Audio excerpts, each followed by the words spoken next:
استعمال شدہ کپڑے جو ایک یا دو بار پہنے ہوں اور اب استعمال میں نہ آ رہے ہوں تو کیا ایسے کپڑے کام والی کسی غریب کو دینا مناسب ہے یا نہیں؟ بعض لوگ کہتے ہیں پرانے کپڑے غریبوں میں نہیں بانٹنے چاہیے، رہنمائی فرمائے۔ بالکل غلط کہتے ہیں، حدیث میں آتا ہے نیا لباس پہن کے پرانا صدقہ کر دینا چاہیے، اس کی حدیث میں ترغیب ہے، تو آپ غریبوں کو دے دیں، ثواب ملے گا انشاءاللہ۔ اگر کوئی غیر مسلم کسی غریب مسلمان کو اپنے استعمال شدہ کپڑے دے دے تو کیا وہ اس سے لے سکتا ہے یا نہیں، اور اس میں اس کی نماز ہوگی یا نہیں ہوگی؟ حبیب الرحمان سندھ سے، جی ہو جائے گی، نماز جائز ہے بالکل، لیکن بہرحال مسلمان کی غیرت اور حمیت کا تقاضا یہ ہے کہ وہ غیر مسلموں کو دے، ان سے لینے والا نہ بنے۔ تو کیونکہ ظاہر ہے غیر مسلم کے دل میں پھر یہ خیال آئے گا کہ یہ مسلمان ہے، دیکھو میرے کپڑے پہن کے گھوم رہا ہے، تو خیال آ سکتا ہے۔ تو اس لیے مسلمانوں کو چاہیے کہ اگر ان کو واقعی ضرورت ہو تو مسلمان سے وہ صدقہ لیں، غیر مسلم سے ایوائڈ کریں۔ ہاں جب دینے کی باری آئی تو پھر غیر مسلم پہ بڑھ چڑھ کے، تو جیسے کہ اللہ اس کے رسول صلی اللہ علیہ وسلم کی تعلیمات ہیں کہ انسانیت پہ خرچ کرنے کا حکم ہے، اس میں مسلم اور غیر مسلم کا فرق نہیں رکھا اللہ نے، تو جائز ہے بہرحال، لیکن بہتر یہی ہے کہ آپ خرچ کرنے والے بنیں۔ چرائی گئی چیزوں کو استعمال کرنے کا حکم۔ 3-4 سال پہلے میں اپنے والدین کے پیسے چوری کیا کرتا اور ان سے چیزیں خرید کر ان کو استعمال کیا کرتا تھا، اور یہ موبائل فون بھی انہی کے پیسوں کا ہے، لا حول ولا قوت، جس سے مسئلہ پوچھنے میں موبائل بھی انہی کا ہے، لیکن اب میں توبہ کر چکا ہوں اور توبہ کے بعد میں چرایا، اب اس کے بارے میں کیا حکم؟ شکر ہے نام نہیں۔ بھائی دیکھیں، پہلی بات تو اللہ آپ کے اس عمل کو قبول فرمائے کہ آپ نے پکی سچی توبہ کر لی، کھلے عام اظہار کر دیا کہ آپ کو ندامت ہے۔ باقی یہ کہ والدین سے چرایا ہے تو والدین کو بتا دیں، ابو امی کو، کہ بھائی مجھ سے غلطی ہوئی تھی، میں نے ایسا لیا تھا اور معاف کر دیں، تو والدین کا دل تو بہت بڑا ہوتا ہے، وہ تو اور الٹا خرچ کرتے ہیں، تو وہ انشاءاللہ معاف کر دیں گے اور وہ نہیں مطالبہ کریں گے آپ سے۔ لیکن اگر وہ نہیں کرتے معاف اور کہتے ہیں نہیں ہمیں پیسے واپس لوٹاؤ، تو پھر یہ دیکھا جائے گا کہ اگر وہ آپ کا ضروری نان نفقہ بہرحال پورا کرتے رہے ہیں تو پھر جو اضافی چیزیں آپ نے لی ہیں وہ پھر آپ کو لوٹانی پڑیں گی۔ یکمشت نہیں لوٹا سکتے تو قسطوں میں تھوڑے تھوڑے کر کے، جب اللہ آپ کو کمانے کی توفیق دے، جاب لگ جائے آپ کی، تھوڑے تھوڑے کر کے الگ سے لوٹا دیں۔ اور موبائل بھی ایسے ہی ہے کہ ان کو بتا دیں، اس کے پیسے دے دیں، نہیں ہے تو پھر موبائل ان کو واپس کر دیں۔ لیکن والدین امید ہے انشاءاللہ ایسا کریں گے نہیں، جب آپ ان کو بتائیں گے نا کہ بھئی مجھ سے غلطی ہوئی تھی اور میں نے پکی توبہ کر لی ہے، تو امید ہے انشاءاللہ وہ معاف کر دیں، اور یہ سب تکلف کی آپ کو ضرورت نہیں رہے گی، آئندہ بہرحال یہ حرکت ہرگز۔ رمضان اور زکوٰۃ کا کیا تعلق ہے؟ خوب سمجھ لو، رمضان کا زکوٰۃ سے براہ راست کوئی تعلق نہیں ہے۔ جب آپ صاحب نصاب ہوئے تھے نا، 52.5 تولے چاندی کے برابر مال آیا تھا آپ کے پاس، سونا، چاندی، مال تجارت، نقدی، یہ 4 چیزیں جس دن آپ کے پاس آ گئیں، کتنی؟ جتنے میں 52.5 تولہ چاندی آتی ہے، تو آپ پر لازم تھا کہ اپنی وہ اسلامی تاریخ آپ محفوظ کر لیتے۔ 5 محرم کو آئیں یہ چیزیں، تو 5 محرم ڈیٹ محفوظ کر لی، اگلے سال 5 محرم کو آپ کا زکوٰۃ کا حساب ہوگا، سمجھتے ہو؟ پھر دے بے شک، بعد میں دو، پہلے دو، وہ آپ کی مرضی ہے۔ زکوٰۃ کا نصاب کیا ہے؟ مال تجارت کی تعریف کیا ہے؟ سونا، چاندی، مال تجارت، نقدی، کیش رقم جسے کہتے ہیں، 4 چیزیں جس کے پاس 52.5 تولہ چاندی کے برابر ہوں۔ 52.5 تولہ چاندی کے ریٹ کیا چل رہے ہیں مجھے نہیں معلوم، اوپر نیچے اتنے ہو رہے ہیں، شاید 90,000 1 لاکھ روپے تک چل رہے ہیں شاید۔ تو جس کے پاس اتنی مالیت کا سونا، چاندی، تجارتی مال یا نقدی ہو تو وہ صاحب نصاب بن جاتا ہے۔ اس پر لازم ہوتا ہے کہ وہ اسلامی تاریخ نوٹ کر لے۔ عام طور پر جب لڑکوں کی، لونڈے لپاڑوں کی تنخواہ لگتی ہے، پہلی تنخواہ 90,000 1 لاکھ آئی تو وہ صاحب نصاب بن گئے۔ لڑکیوں کی شادی ہوتی ہے، ان کو سونا ملتا ہے، تو جس دن ان کو سونا ملا ہے، ہینڈ اوور ہوا ہے، وہ تاریخ، وہ اسلامی تاریخ نوٹ کر لیں۔ سمجھ میں آ رہی ہے بات؟ پھر ہر سال اسی تاریخ کے حساب سے زکوٰۃ دیا کریں۔ مال تجارت کی تعریف کیا ہے؟ مال تجارت اس مال کو کہتے ہیں جو بیچنے کے لیے خریدا ہو اور اب تک بیچنے کی نیت باقی ہو۔ آپ کی دکان ہے، کرائے پہ دی ہوئی ہے، دکان پہ زکوٰۃ نہیں ہے کیوں؟ کرائے پہ دی ہوئی ہے۔ آپ کی گاڑی ہے، کرائے پہ دی ہوئی ہے، زکوٰۃ نہیں ہے کیوں؟ کرائے پہ دی ہوئی ہے۔ ہاں گاڑی آپ نے خریدی ہے کہ بیچ دوں گا میں، خریدتے ہوئے بیچنے کی نیت تھی تو اس گاڑی پہ زکوٰۃ دینا واجب۔ ہاں گاڑی آپ نے خریدی اپنے لیے، ارادہ ہوا کہ جب بیچنے کا موڈ ہوا تو بیچ دوں گا، یہ مال تجارت نہیں ہے کیونکہ خریدی کس لیے؟ بیچنے کے لیے، ضرور استعمال کے لیے۔ اس طرح پلاٹ آپ نے خریدا کہ یار کنفیوز ہوں، دیکھیں گے فیوچر میں بناؤں یا بیچوں، سوچوں، زکوٰۃ نہیں ہے اس پر۔ ہاں پلاٹ خریدا، نیت کیا ہے؟ بیچوں گا، اس پہ زکوٰۃ واجب ہے۔ سمجھتے ہو کہ نہیں سمجھتے ہو؟ زکوٰۃ کن لوگوں کو دی جا سکتی ہے؟ زکوٰۃ ان لوگوں کو دی جا سکتی ہے، اتنا کافی ہے، سمجھتے ہو؟ غریبوں، غریب ہونے کے لیے کیا ہے کہ 5 چیزیں، 4 چیزیں تو وہی جو زکوٰۃ والی ہیں، سونا، چاندی، مال تجارت اور کیش، اور 5ویں چیز ہے ضرورت سے زائد سامان۔ ایک آدمی کے پاس ضرورت سے زائد سامان ہے, ضرورت سے زائد سامان اسے کہتے ہیں پورے سال استعمال ہی نہیں ہو رہا. گھر میں ڈنر سیٹ پڑا ہوا ہے, پورا سال استعمال نہیں ہوتا. پلاٹ پڑا ہوا ہے, نہ رینٹ پہ دیا ہوا ہے, نہ کھیتی باڑی کر رہا ہے اور نہ خود رہتا ہے اس میں, تو وہ پراپرٹی بھی ضرورت سے زائد ہے, اس میں پورا سال گزرنا بھی ضروری نہیں ہے. تو جس کے پاس اس طرح کی پراپرٹی ہو جو استعمال میں نہ آتی ہو, یا سونا چاندی مال تجارت اور نقدی اس کے پاس 52.5 تولہ چاندی کے برابر ہو, یا 5 چیزوں کا مجموعہ 52.5 تولہ چاندی کے برابر ہو, تو ایسے آدمی کو زکوٰۃ دینا جائز نہیں ہے. سمجھتے ہو کہ نہیں سمجھتے؟ اتنا پوچھ لیا کرو بھائی تمہارے پاس کوئی ایسی پراپرٹی تو نہیں ہے جو استعمال میں نہ آتی ہو, اتنا پوچھ لیا کرو. پورا نصاب پیش کرو گے تو پاگل ہو جائے گا نا, وہ کہے گا تو زکوٰۃ نہیں دے بھائی, میرے حساب نہیں ہو رہا مجھ سے. میں جب کسی کو زکوٰۃ دیتا ہوں تو اتنا پوچھ لیتا ہوں, یار تمہارے پاس سونا وونا تو نہیں ہے؟ نہیں ہے بھائی, کیونکہ سونا آج کل اتنا مہنگا ہے کہ وہ سونا ہی آدمی کو مالدار بنا دیتا ہے. اور بھائی تمہارے پاس بینک میں کیش اماؤنٹ کتنا پڑا ہوا ہے؟ غریب کے پاس تو کیش اکاؤنٹ ہی نہیں ہوتا عام طور پہ, ہے 20-30 ہزار ہے تو وہ مستحق ہے زکوٰۃ کا. کوئی پراپرٹی تو نہیں ہے گھر کے علاوہ, جس گھر میں رہتے ہو وہ تو ٹھیک ہے, ایسا تو نہیں کہ پلاٹ لے کے ڈالا وہ خالی پلاٹ پڑا ہوا ہو. تو ایسا اگر نہیں ہے تو عام طور پر ایسا آدمی زکوٰۃ کا مستحق ہوتا ہے. سمجھتے ہو کہ نہیں سمجھتے؟ کیونکہ نہ پیسہ ہے نہ کوئی سیونگ نہیں ہے, خلاصہ یہ نکلا سیونگ نہیں ہے اس کے پاس.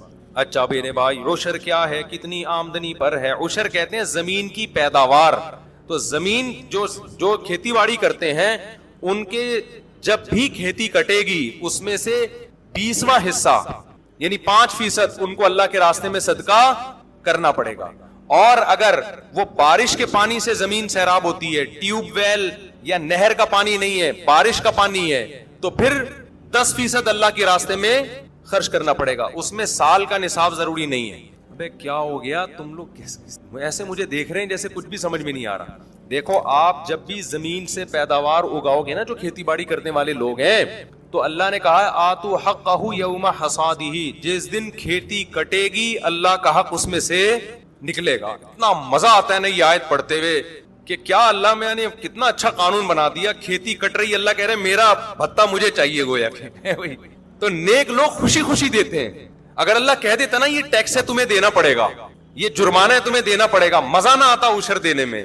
اللہ کہتے ہیں جس دن کھیتی کٹے, پہلے اللہ نے اپنی نعمتیں بیان کی کہ اس نے آسمان سے پانی برسایا, یہ پانی سائنسدان نہیں برساتے, پھر اس نے زمین سے تمہارے لیے طرح طرح کے نباتات پیدا کیے, انار پیدا کیا, انگور پیدا کیا, سب اللہ کر رہا ہے. اللہ کہہ رہے لہذا جس دن کھیتی کٹے گی اس دن میرا حق مجھے دو. تو جن کو اللہ سے محبت نہیں ہے اس کو جرمانہ سمجھتے ہیں, جن کو اللہ سے محبت ہے ان کو اس آیت میں اتنا مزہ آتا ہے. اے اللہ تو کہہ رہا ہے کہ میرا حق صرف 20واں حصہ 5%, تو اگر کہتا نا آدھا دے تو ہم آدھا تجھے دے دیتے, تو کہتا پورا دے تو ہم پورا تجھے دے دیتے. کھلانے والا تو ہے نا. ما کان لکم ان تنبتوا شجرہا, تمہارے ہاتھوں میں طاقت نہیں ہے کہ تم ان درختوں کو اپنے ہاتھوں سے پیدا کر لو. ہم تو بیج ڈال کے بیٹھ جاتے ہیں, سارے کام کون کر رہا ہے؟ اللہ کر رہا ہے. تو اللہ کہتے ہیں جس دن اللہ نے نا اپنی نعمتیں بیان کی ہیں کھیتی کی, لہذا اللہ کہتے ہیں یہ نعمتیں میں تمہیں اس لیے دے رہا ہوں کہ جب یہ کھیتی کٹے گی آتو حقہ, غیر مسلم کہے گا میری محنت ہے, مسلمان کہے گا کس کا احسان ہے؟ اللہ کا ہے, لہذا اللہ کا حق دینا پڑے گا. تو اللہ کا حق کیا ہے اس میں سے؟ اللہ نے کہا جب بھی کھیتی کٹے گی تو اگر آسمان کے پانی سے سیراب ہوا یہ کھیت, اس میں تمہاری محنت بہت کم ہے, لہذا تمہیں 10% دینا پڑے گا, عشر 10واں حصہ. اور اگر نہری پانی سے یا ٹیوب ویل سے سیراب ہوا ہے, اس میں تمہاری بجلی استعمال ہوئی ہے, تم نے لائنیں نکالی ہیں وہاں سے, ٹھیک ہے نا, محنت لگی ہے, لہذا ہم اپنا حق کم کر دیتے ہیں. 10 کے بجائے کتنے فیصد دو؟ 5% دو. یہ کس کا حق ہے؟ اللہ کا. اے اللہ تیرا کوئی اکاؤنٹ نمبر ہو میزان بینک میں, اسلامک بینک میں اللہ اکاؤنٹ کھلے گا نا, یا بینک اسلامی میں یا اور کوئی, تو وہ اکاؤنٹ نمبر دے دے اپنا, ہم وہاں جمع کرا دیتے ہیں. اللہ نے کہا میرا جو اکاؤنٹ ہے نا غریبوں کی جیب ہے, ٹھیک ہے نا, میں نے اپنا اکاؤنٹ کہاں کھولا ہوا ہے؟ کوئی غریب نظر آئے, پاکستانی نظر آئے نا تمہیں, جب آپ سعودی عرب جاتے ہیں نا تو وہ زکات دے دیتے ہیں, آپ صرف پاکستانی بول دو اپنے آپ. حقیقت ہے, ایک پاکستانی گیا عمرہ کرنے, ایک عرب نے اتنی ریالوں کی گڈی زکات کی لا کے اس کو پکڑا دی کہ یہ زکات ہے. وہ کہہ رہا ہے بھائی میں فیکٹریوں کا مالک ہوں, میں غریب نہیں ہوں. وہ عربی کہہ رہا ہے تو پاکستانی ہے یا نہیں, تو خالی یہ بتا. اس نے کہا پاکستانی. اس نے کہا پھر تو زکات کا مستحق ہے. وہ کہہ رہے یار میں مالدار ہوں. وہ عربی کہہ رہا ہے پاکستانی ہے یا نہیں ہے, تو یہ بتا. کلو پاکستانی مسکین, ان کا ایک نعرہ ہے. ہر پاکستانی شکل سے بھی غریب لگ رہا ہوتا ہے. مجھے تو عجیب سا لگتا ہے, چھوڑو ابھی زیادہ نہیں, پھر پاکستانی بولیں گے تو اپنے ملک کی برائیاں کر رہے ہو, ورنہ آپ کو عجیب سا بات بتاؤں, ایسا ہمارے حکمرانوں نے ہمیں کر دیا, ہم کہیں بھی جائیں نا دنیا میں, کتنے ہی پیسے والے ہو, ہم شکل سے کیا لگ رہے ہوتے ہیں, غریب ہی لگ رہے, تو ایسا ہمارا امیج دنیا کے سامنے بنا دیا ہے. اچھا بھائی, تو اللہ میاں نے کیا کہا کہ میرا جو اکاؤنٹ ہے وہ تمہیں کہاں ملے گا, جو غریب نظر آئے اس کی جیب میں وہ عشر ڈال دو. تو دیگر تینوں اماموں کے نزدیک, امام مالک, امام شافعی, امام احمد بن حنبل کے نزدیک تو پیداوار کا جو 10واں حصہ ہے وہی آپ کو صدقہ کرنا پڑے گا. امام ابو حنیفہ کے نزدیک یہ اجازت ہے کہ یا تو اس میں سے 10واں حصہ دے دو یا اس 10ویں حصے کی قیمت دے دو, بلکہ قیمت دینا ان کی نظر میں زیادہ بہتر ہے. سمجھتے ہو؟ تو اندازہ لگا لو, گندم کی 100 بوریاں ہیں تو 10 بوریوں کی کیا ویلیو ہوگی, وہ غریبوں میں بانٹ دو یا وہ گندم ہی بانٹ دو, جیسے دونوں طرح سے اختیارات ہیں. تو آج لوگ عشر دینا بھی چھوڑ دیا, اڑا لو مزے. اور کمال کی بات یہ کہ جتنا اللہ کی راہ میں دو گے اللہ اس کو واپس بھی دے دیتا ہے. تو یہ جو کنجوس لوگ ہوتے ہیں نا, جو عشر نہیں دیتے, یہ دنیا کے بھی خسارے میں اور آخرت کے بھی خسارے میں. تو اتنا مزہ آتا ہے زکوٰۃ نکالنے میں, مزہ آتا ہے. ہمارے شیخ حضرت مفتی رشید احمد صاحب رحمۃ اللہ علیہ نے ارادہ کیا اپنا سارا مال صدقہ کر دیں, صرف ضرورت کا رکھیں. حضرت فرماتے ہیں لیکن میں نے یہ سوچ کے نہیں کیا کہ پھر زکوٰۃ نہیں واجب ہوگی مجھ پر, زکوٰۃ دینے کا اپنا مزہ ہے. نہیں یاری بات. تو حضرت اس لیے مالدار رہنا پسند کیا کہ میں زکوٰۃ نکالا کروں, زکوٰۃ کا اپنا مزہ ہے بھائی.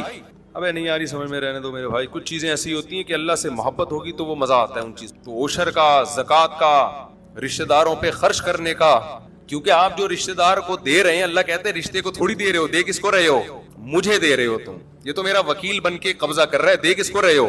تو اللہ کو دینے میں کوئی سیٹھ کروڑ پتی ہو, غریب آدمی سے قرضہ مانگے تو غریب تو سارا کچھ لا کے اس کے قدموں میں ڈال دے گا, کہے گا یار تو اتنا مالدار ہو کے مجھ سے پیسے مانگ رہا ہے, اس سے بڑی میری عزت کیا ہو سکتی ہے, کیونکہ اس کو پتہ ہی ہے یہ ایسے ہی مانگ رہا ہے, یہ تو اس کے پاس تو بہت ہے, یہ تو مانگ کے صرف یہ دکھانا چاہ رہا ہے کہ تو مجھ پہ خرچ کرتا ہے, لہذا یہ اور مجھ پہ الٹا خرچ کرے گا.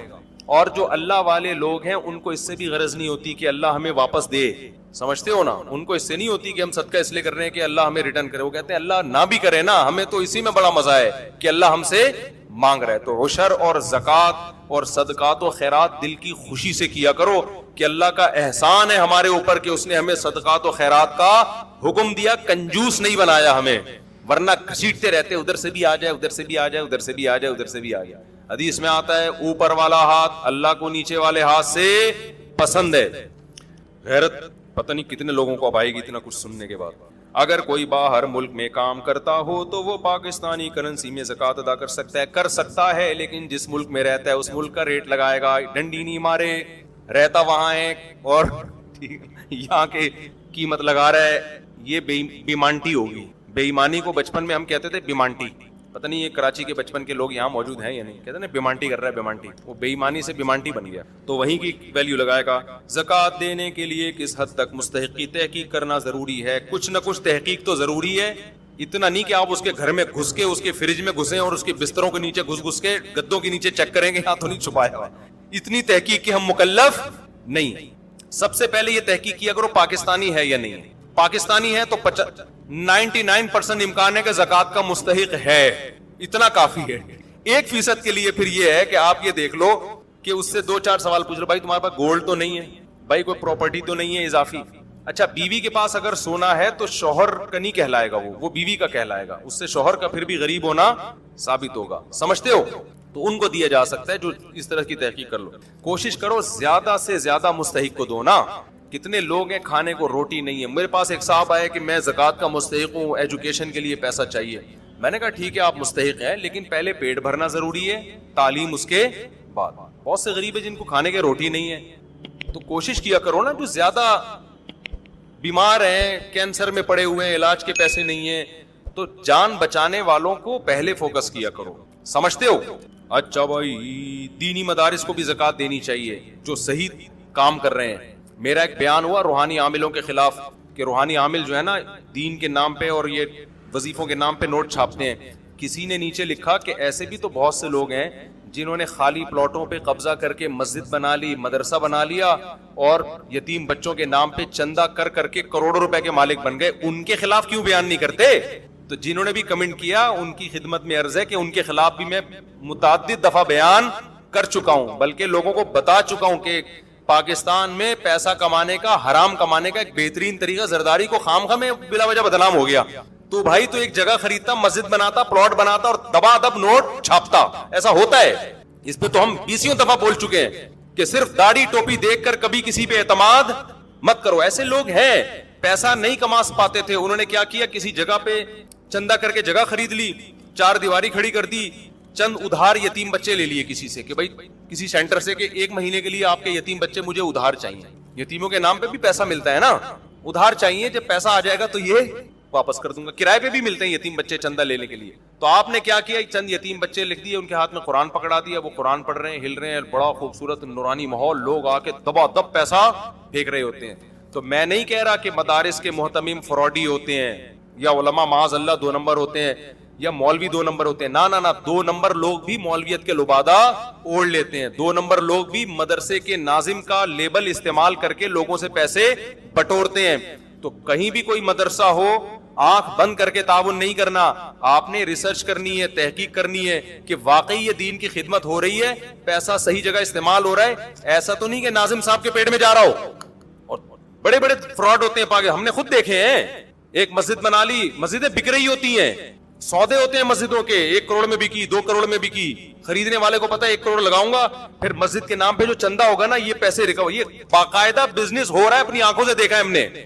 تو اس لیے اب یہ تو نہیں کہ مدرسوں کے ساتھ تعاون ہی چھوڑ دیں. تعاون تو ہماری اور آپ کی ذمہ داری ہے. دینی مدارس کو تو ہم نے ہی چلانا ہے, لیکن طریقہ یہ ہے کہ آپ ایک دفعہ تحقیق کریں کہ ریلائبل مدرسہ ہے یا نہیں ہے, یہاں پیسہ صحیح استعمال ہوتا ہے کہ نہیں ہوتا. آنکھ بند کر کے کسی کے ساتھ تعاون نہیں کرنا. جو قابل اعتماد دینی ادارے ہیں ان کے ساتھ تعاون کریں. بنوری ٹاؤن ہے, جامعۃ الرشید ہے, دارالعلوم کرنگی ہے, بن نوریا ہے, جامعہ اشرفیہ, یہ سارے بڑے بڑے اکابر, بڑے بڑے علماء ان مدارس کو چلا رہے ہیں. تو ان پہ تو پورا اعتماد. اسی طرح چھوٹے مدرسے بھی ہیں جن کے ساتھ تعاون کرنا چاہیے, لیکن پہلے ایک سروے کریں آپ جا کے کہ یہ پیسہ میرا صحیح استعمال ہو رہا ہے یا نہیں ہو رہا, ورنہ فراڈیوں کے ہاتھ چڑھ جاؤ گے آپ. بہت پیسہ اس میں, جو مذہب کے نام پہ جب حرام خوری ہوتی ہے نا تو پھر تھوڑا پیسہ نہیں آتا. اگر کسی نے زکوٰۃ ادا نہ کی ہو تو کیا پچھلے سالوں کی زکوٰۃ بھی ادا کرنی ہوگی؟ جی ہاں, ادا کرنی ہوگی بالکل. زکوٰۃ نہ دینے کی کیا وعید ہے؟ اللہ نے فرمایا جو سونا چاندی تم جمع کر کے رکھتے ہو, زکوٰۃ نہیں دیتے, اسی کو پگھلا کے تمہاری پیشانیوں کو داغوں گا میں قیامت کے دن, اور کہوں گا ھذا ما کنزتم لانفسکم, یہ وہ خزانہ ہے جو تم نے اپنے لیے جمع کیا تھا. آپ کہہ سکتے ہو اللہ کرنسی کو کیسے جلائے گا, تو اللہ اس کو بھی جلا کے داغ سکتا ہے. تو جو مال جمع کر رہے ہو نا اور زکوٰۃ نہیں دے رہے, اسی کو اللہ جلا کے پیشانیوں کو داغے گا قیامت کے دن. اللہ اس عذاب سے بچائے. اچھا میرے بھائی, زکوٰۃ کا کانسیپٹ کیا ہے, اس کے پیچھے کیا فلسفہ ہے؟ زکوٰۃ کا کانسیپٹ یہ ہے کہ اللہ کہتا ہے کہ میں اپنے بندوں کو کھلاتا پلاتا ہوں, یہ تمہاری کمائی نہیں ہے, یہ میرا احسان ہے.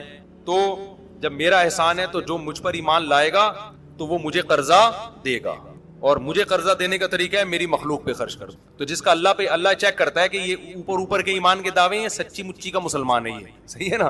کیونکہ پیسہ خرچ کرنے کے لیے کمزور ایمان چلتا نہیں ہے. صحیح ایمان ہوگا تو روکڑا نکلے گا, ورنہ نہیں نکلے گا. ایک کو آپ نے محبت کا دعویٰ کیا اپنی محبوبہ سے, مجھے تم سے بہت محبت ہے, اس نے کہا بہت ہے تو 500 روپے دے دو. تو آپ نے کہا یار یہ 500 روپے تو نہیں میں دے رہا, تو سمجھ جائے گی اوپر سے بولنے پر گورنمنٹ کی طرف سے کوئی پابندی نہیں ہے. تو 500 روپے سے پتہ چلے گا. اگر وہ مانگ لے 1000 روپے تو پھر پتہ چلے گا 1000 والی ہے. تو ریٹ ہوتے ہیں نا, روکھڑے سے پتہ چلتا ہے کہ کتنی محبت ہے.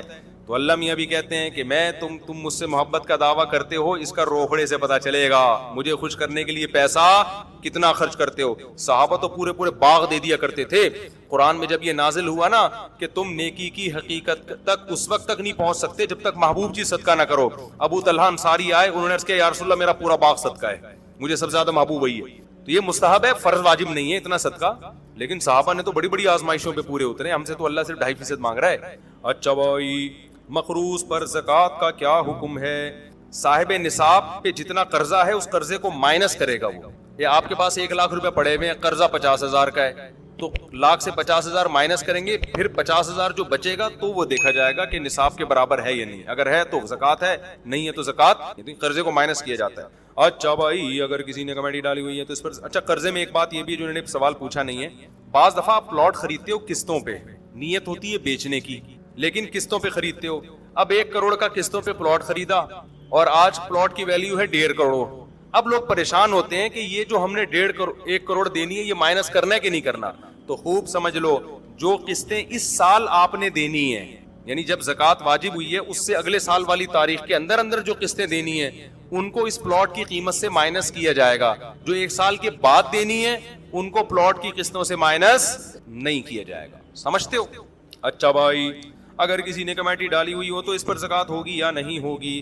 اگر کمیٹی نکل چکی ہے تو جو قسطیں آپ نے دینی ہے وہ آپ پہ لون ہے, وہ قرضہ ہے. تو جس دن زکوٰۃ کی تاریخ آئے گی تو جتنا کیش اماؤنٹ آپ کے پاس ہے ان میں جو قسطیں آپ نے ابھی دینی ہے کمیٹی کی وہ قسطیں مائنس کرو گے.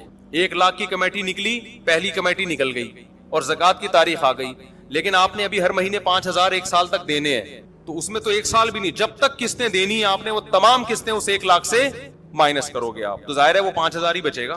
اور اگر کمیٹی آپ کی آخر میں نکلی ہے تو اب چونکہ آپ کے اوپر قسطیں باقی بچی نہیں ہیں تو اب آپ کچھ بھی مائنس نہیں کریں گے, تو جتنی قسطیں باقی رہ گئی ہیں وہ کمیٹی کے پیسوں سے مائنس کر کے زکوٰۃ نکالی جائے گی, اور اگر قسطیں باقی نہیں رہی ہیں تو پھر پورے پیسوں پہ زکوٰۃ دینی پڑے گی. سمجھتے ہو کہ نہیں سمجھتے؟ اگر کسی کی طرف سے بغیر اجازت زکوٰۃ ادا کر دی جائے تو ادا ہو جائے گی, نہیں ہوگی ادا. شوہر نے بیوی کی زکوٰۃ بغیر بتائے دے دی تو زکوٰۃ ادا نہیں ہوگی, دوبارہ دینی پڑے گی. ہاں بیوی کو بتا دیا, اس کی پرمیشن لے لی, اس کی اطلاع میں آ گیا, پھر دے دی تو زکوٰۃ ادا ہو جائے گی. تو کسی کی طرف سے زکوٰۃ کے لیے اس کو بتانا, اس سے پرمیشن لینا ضروری ہے. اگر گھر کرائے پر دیا ہو تو زکوٰۃ کا حکم, گھر پہ زکوٰۃ نہیں ہوتی. اگر بیچنے کے لیے خریدا ہے تو ہوگی ورنہ نہیں ہوگی, لیکن اس کا جو کرایہ آ رہا ہے زکوٰۃ کی تاریخ جب آئے گی تو اس دن جتنا کیش اماؤنٹ اس کرائے میں سے بچا ہوا ہوگا زکوٰۃ ہوگی, جو خرچ ہو گیا اس پہ زکوٰۃ نہیں ہے. گھریلو سامان اور استعمال کی چیزوں پر زکوٰۃ ہوتی ہے نہیں ہوتی؟ زکوٰۃ پیشگی ادا کرنے کا کیا حکم ہے؟ ادا کر سکتے ہیں لیکن حساب اسی دن کا لگانا پڑے گا. مثال کے طور پر 5 محرم کو آپ کے پاس 52.5 تولہ چاندی کی ویلیو کے برابر چیزیں آ گئیں جو میں نے جس کی تفصیل بتائی ہے, تو اب آپ نے 5 محرم کو وہ ڈیٹ نوٹ کر لی. اگلے سال 5 محرم آئے گا تو آپ دیکھو گے سونا چاندی مال تجارت نقدی میرے پاس کتنا ہے. آپ نے اندازہ لگا لیا جی 1 کروڑ کا ہے, تو نوٹ کر لو میرے ذمہ زکوٰۃ کتنی ہے؟ 2.5 لاکھ. 1 کروڑ پہ کتنی ہوتی ہے؟ تو تاریخ اس دن کا حساب نوٹ کرو. 2.5 لاکھ آپ نے نوٹ کر لیا, اب پورا سال پڑا ہے, آپ قسطوں میں دے سکتے ہو, جتنا جلدی دو اتنا اچھا ہے. بعض دفعہ دیر اس لیے کرتا ہے کہ بھائی کوئی مستحق نہیں مل رہا, ابھی پیٹرول تھوڑا اور مہنگا ہونے دو تو پھر ہر ایک کو دے سکتے ہیں, ہم بانٹ دیں گے. بعض دفعہ یہ ہوتا ہے, ٹھیک ہے نا, نہیں یاری بات میرا, تو اس نیت سے دیر بھی کی جا سکتی تو, لیکن حساب اسی دن کا کرنا پڑے گا. ایڈوانس میں بھی دی جا سکتی ہے. مثال کے طور پر 5 محرم کو آپ صاحب نصاب بنے, ابھی 2 محرم ہے, زکوٰۃ ابھی فرض نہیں ہوئی, اگلے سال کے 2 محرم, لیکن غریب مل گیا, پیٹرول ایک دم 22 روپے مہنگا, اڑوس پڑوس میں جنازے اٹھنا شروع, ڈپریشن کی گولیاں مہنگی. اب آپ کو نظر آئے کہ یار یہ تو مر جائے گا اگر میں نے اس کو پیسے پیٹرول کے پیسے نہ دیے. بائک اسٹارٹ کر رہا ہے, پیٹرول کے پیسے ہی نہیں ہیں, اوپر سے ڈاکو کھڑے ہوئے ہیں گن لے کے. یہی ہوتا ہے نا, ڈاکوؤں کے پاس پتہ نہیں کہاں سے پیسہ آ رہا ہے, بندوق کے پیسے بھی ہیں, گولیوں کے پیسے بھی ہیں, کھانے پینے کے پیسے بھی ہیں. خیر, تو آپ نے کیا کیا یار, 5 محرم تک تو آدھی پبلک مر چکی ہوگی, مجھے تو لگ رہا ہے واقعی مر چکی ہوگی اگلے 5 محرم سے پہلے جو حالات چل رہے ہیں. تو آپ نے کیا کیا, آپ نے لم سم اندازے سے زکوٰۃ نکال دی کہ حساب میں 5 محرم کو کروں گا, لیکن یہ غریب 5 محرم تک مر چکا ہوگا, لہذا یہ لے بھائی میری طرف سے یہ پیٹرول. وہ ایک ٹک ٹاکر آیا کرتا تھا, بڑے مزاحیہ کلپ بناتے, ایک دن اس کا کلپ سامنے آ گیا, بڑی ہنسی ہے. پیٹرول بہت مہنگا ہوا نا, تو کسی نے بتایا کہ اس کا کوئی دوست بائک لے کر آیا ہے, تو بائک لے کر آیا تو اس نے کہا کہ میں تجھے ایک ایسا گفٹ دوں گا تو یاد رکھے. تو لاکر کھولا, اس کے اندر ایک اور لاکر سے جا کے نا اتنا سا پیٹرول چھپا کے رکھا ہوا تھا, وہ رومال سے ایسے کر کے ٹپکایا ہے. اس نے سلیوٹ کیا اپنے بھائی کو, یار تیری عظمت کو سلام. تو پیٹرول یہ ہونے والا ہے, ابھی سے نا ڈھکنوں میں محفوظ رکھ لیں آپ لوگ, سونگنے کے لیے کم از کم ہمیں فیوچر میں پیٹرول مل جائے. تو آپ نے ایڈوانس میں زکوٰۃ دے دی تو ٹھیک ہے, لیکن آپ نوٹ کر لیں کتنی دے دی ہے. 5 محرم کو آپ اندازہ لگائیں کہ بنتی کتنی ہے, اگر وہ زکوٰۃ میں نہ نکالتا وہ بھی شامل کر کے اندازہ لگائیں. تو اگر زیادہ دے دی ہے تو غریبی ہو گئی, واپس نہیں لے سکتے کہ آپ جائیں یار میں نے وہ اصل میں ایکچولی بنتی تو 2.5 لاکھ تھی, میں نے غلطی سے 3 دے دیے, 50 واپس کر دو, واپس نہیں لے سکتے. اب آپ وہ 50 کیا ہو گئی, غریبی. اور اگر کم دی ہے تو جتنی کم ہے وہ نکال دو. سمجھتے ہو؟ اچھا, زکوٰۃ ایک ہی آدمی کو اتنی زیادہ دے دینا کہ وہ مالدار بن جائے, یہ ناپسندیدہ ہے. زکوٰۃ تو ادا ہو جائے گی, لیکن یہ کیا ہے, کیونکہ زکوٰۃ کا مقصد غریبوں کو مالدار بنانا نہیں ہے, غریب کی حاجت پوری کرنا ہے. ایک ہی آدمی کو اٹھا کے 1 کروڑ دے دی, وہ لینڈ کروزر میں گھوم رہا ہے اور ادھر بھوکے مر رہے ہیں لوگ, تو اتنی دو کہ اسٹیبل ہو جائے. وہ میری اکثر عادت ہوتی ہے, کوئی غریب ملتا ہے نا تو جو بالکل اسٹیبل نہ ہو, ڈسیبل قسم کے لوگ ہوتے ہیں, تو اتنی زکوٰۃ دے دو کہ وہ بلکہ پیسے بھی نہ دو, رکشا خرید کے دے دو, کہ یار تو کوئی روزگار کر, ریڑھی خرید کے دے دو. تو پہلی کوشش یہ کرنی چاہیے کہ لوگوں کو اپاہج بنانے کے بجائے زکوٰۃ کے پیسوں سے لوگوں کو روزگار دیا جائے, کوشش یہ کیا کریں. اچھا بھائی یہ ہو گیا. اور کوئی زکوٰۃ سے متعلق سوال ہو تو پوچھ لیں تاکہ یہ ٹاپک ختم ہو جائے. ہاں بہترین سوال سمجھ گیا میں. دیکھو زکوٰۃ دیتے ہوئے نیت ضروری ہے, سامنے والے کو بتانا ضروری نہیں ہے کہ یہ زکوٰۃ ہے, بلکہ اس کو آپ ہدیہ اور گفٹ کے نام پہ دے دیں. سمجھتے ہو, یہ جی میری طرف سے آپ کو گفٹ ہے. دل میں نیت کریں کہ کیا دے رہا ہوں, زکوٰۃ, کیونکہ عزت دار آدمی کو اس سے اپنی توہین محسوس ہوتی. اچھا زکوٰۃ کن رشتہ داروں کو دی جا سکتی ہے؟ ابا کو, اماں کو نہیں دی جا سکتی, دادی دادا نانا نانی کو نہیں دی جا سکتی, بیٹا پوتا بیٹی پوتی نواسی نواسے ان کو زکوٰۃ نہیں دی جا سکتی. یعنی جن کی آپ اولاد ہو یا جو آپ کی اولادیں ہیں ان کو آپ زکوٰۃ نہیں دے سکتے. شوہر بیوی کو, بیوی شوہر کو زکوٰۃ نہیں دے سکتی. ان کے علاوہ جتنے بھی رشتے ہیں سب کو زکوٰۃ دے سکتے ہیں. بہن بھائیوں کو بھی دیا جا سکتا ہے, بھانجا بھتیجی کو بھی دیا جا سکتا ہے, ساس سسر کو بھی دی جا سکتی ہے, چچا ماموں کو بھی دی جا سکتی ہے, کزنوں کو بھی دی جا سکتی ہے, تمام رشتہ داروں کو دی جا سکتی ہے. ابا اماں, کیونکہ وجہ اس کی یہ کہ ان کی تو ویسی آپ کے ذمہ ہے نا کفالت. اچھا زکوٰۃ ملازمین کی تنخواہوں میں نہیں دی جا سکتی. آپ کے ملازم کی تنخواہ 1 لاکھ بنتی تھی, آپ نے کہا زکوٰۃ کا مستحق چلو اس دفعہ یہی پہنا دو, ایسا نہیں ہو سکتا. زکوٰۃ آپ کو الگ سے دینی پڑے گی. زکوٰۃ کسی کی اجرت میں نہیں دی جا سکتی. اور زکوٰۃ میں غریب کو مالک بنانا یا اس کے نمائندے کو مالک کو ہینڈ اوور کرنا ضروری ہے. جیسے آپ نے کسی کے علاج پہ زکوٰۃ خرچ کرنی ہے نا, تو اب شریعت کہتی ہے اس مریض کو مالک بناؤ. اگر وہ مریض بے ہوش ہے, نہ کومے میں گیا ہوا ہے, اس کا دماغ ہی کام نہیں کر رہا, تو اس کا جو بھی متولی ہے, باپ ہے جیسے, اس کو بھی مالک بنا دیں گے تو ہو جائے گی. لیکن اگر وہ ہوش و حواس میں ہے, دماغ کام کر رہا ہے, تو اس کو ہینڈ اوور کرنا پڑے گا, پھر وہ دوائیں خریدے. اب یہ کام مشکل ہوتا ہے, تو اس کا طریقہ یہ ہوتا ہے کہ اس مسکین سے, غریب سے, جو بھی پیشنٹ ہے اس سے یہ اجازت لے لی جائے کہ بھائی آپ اپنا کسی کو اس ہسپتال کو نمائندہ بنا دو, وکیل بنا دو, ہم آپ کو جو پیسے دیں گے تو آپ کی اجازت ہے اس ہاسپٹل کو دیں گے ہم.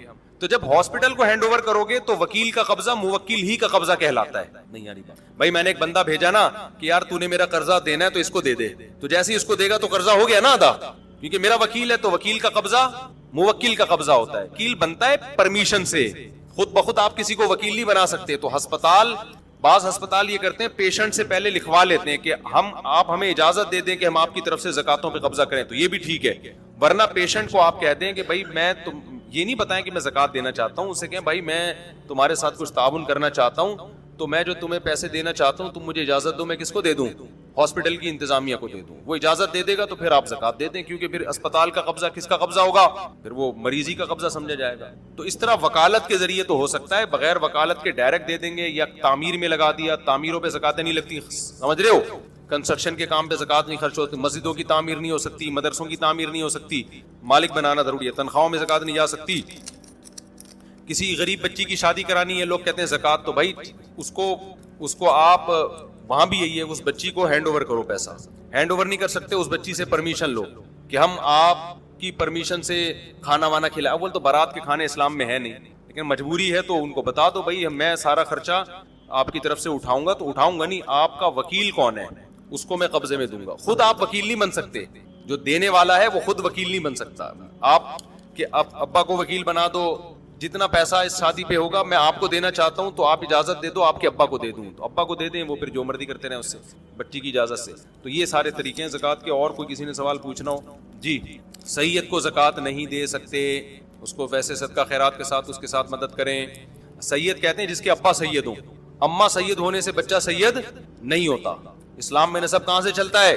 جیسے ابا زرداری ہوں تو بیٹا کیا ہوگا؟ زرداری ہوگا. صحیح ہے نا. ابا سید ہوں تو بیٹا کیا ہوگا؟ بڑی گہری بات ہے. تو اسلام میں نسب کہاں سے چلتا ہے؟ ابا سے, کیونکہ ہم لوگ کے ابا ہوتے ہیں. بہت سو کے ابا سے چلتا نہیں ہے کیونکہ ان کے ابا نہیں ہو. بہت سو کے قوم ہیں جن کے ابا ہی مارکیٹ سے کیا ہو گئے, شارٹ ہو گئے. ہمارے یہاں پیٹرول شارٹ ہو رہا ہے, چینی شارٹ ہو جاتی ہے, شوگر ہے, ہمارے ابا شارٹ. ان ملکوں میں کبھی چینی شارٹ نہیں ہوئی, کبھی پیٹرول شارٹ نہیں ہوا, لیکن شارٹ ہوئی تو ایسی چیز ہوئی کہ اللہ کی پناہ یار, ابا ہی شارٹ ہو گئے. کسی کے ہاں ابا ہوتے ہیں, بھائی آپ تو باہر سے آئے نا, ویڈیو میں نہیں آئیں گے آپ, ڈرے نہیں, یہ تو یورپ سے آئے ہیں. ایسا ہوتا ہے نا کہ ان لوگ کیا کسی کے ابا ہوتے ہیں, کسی کے نہیں ہوتے. تو ابھی تو بی بی سی کی رپورٹ ہے, اس میں رپورٹ آئی ہوئی تھی, وہی ان مغربی کنٹریز کے بارے میں کہ ابا کا ریشو ختم ہوتا جا رہا ہے. ایسے بچے بہت سارے ہو گئے جن کے ابا ہی نہیں ہیں. ہمارے ایک دوست ہیں بچپن کے, وہ شکار پہ جایا کرتے تھے, بس یہ بتا کے بیان ختم کر رہا ہوں, شکار پہ جاتے تھے تو اپنے والد کو کہتے تھے ابا جی, دادا کو کہتے تھے ابا جی. تو جیسے ہی کوئی شکار نظر آتا کہتے تھے ابا جی ٹھا ٹھا کرو, یعنی بچہ تھا نا وہ, میرا دوست تھا, بچپن کی بات بتا رہا ہوں, تو اتنی اسپیڈ سے بولتے ابا ہی ٹھا, ابا جی کو بولتے تھے ابا ہی ٹھا, تو اس بچے کا نام پڑ گیا ابا ہی ٹھا, وہ ابا ہی ٹھا آ رہا ہے. ابھی بھی لوگ تھوڑا سا چھیڑتے ہیں, بھائی یار یہ وہی نہیں ہے جس کو ابا ہی ٹھا, ابا ہی ٹھا, ابا ہی ٹھا. تو ابا ہی ٹھا کا مطلب ایسا لگ رہا ہے جیسے ابا ہی کو ٹھا کر دیا آپ نے. تو گورے نے کیا کیا, ابا ہی ٹھا, ابا مارکیٹ سے کیا ہو گئے, ان کے ابا کی بات کر رہا ہوں, یہ جو بیٹھے ہوئے, ابا کیا ہو گئے مارکیٹ سے ٹھا, ابا ہی کو ٹھا کر دیا. وہ تو کہہ رہا تھا بچہ کہ ابا ہی وہ ٹھا یعنی مارو اس کو, گورے نے ابا کو ہی اٹھا کے ٹھا کر کے اپنی سوسائٹی سے نکال دیا. اس لیے میں بار بار کہتا ہوں, ہم جب کسی سے ابا کی خیریت پوچھتے ہیں تو ہم پوچھتے ہیں آپ کے ابا خیریت سے ہیں, وہ کہتے ہیں ہاں ہیں یا نہیں ہے. لیکن گورے سے آپ کو 2 سوال پوچھنے پڑیں گے. پہلا سوال آپ کے ابا ہیں, وہ کہے گا ہاں ہیں, پھر آپ پوچھیں گے اچھا خیریت سے ہیں یا نہیں. تھوڑا سا جملہ بڑھانا پڑتا ہے, یہ ایک ٹینشن ہے تھوڑی. تو جب آپ جائیں تو یہ 2 جملے یاد کر کے, ایسے ڈائریکٹ نہ پوچھ لے کہ آپ کے ابا خیریت سے ہیں, وہ کہے گا پہلے یہ تو پوچھو ہے بھی کہ نہیں ہے, اس کے بعد وہ بتائے گا. خیر یہ کہاں سے کہاں بات چلی گئی. تو زکوٰۃ کے مسائل تھے. ابا سید ہو تو بیٹا کیا ہوگا, سید, اس کو زکوٰۃ نہیں. میاں بیوی کے شوہر سید ہے تو بیوی سید نہیں ہوگی, بیوی کو زکوٰۃ دے سکتے ہیں.